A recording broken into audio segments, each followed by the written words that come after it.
Football. Football is one of the popular sports in the world. Football is a game played between two teams. Each team has a set of 11 players.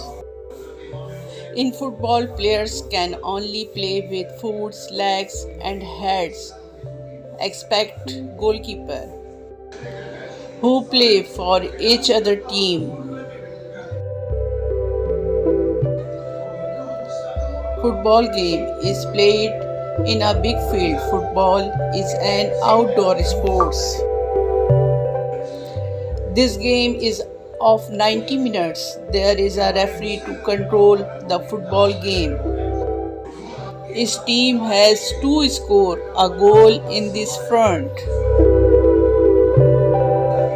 One team try to score and other team stop it.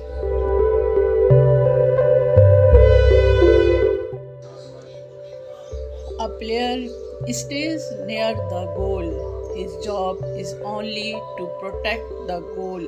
It is called goalkeeper.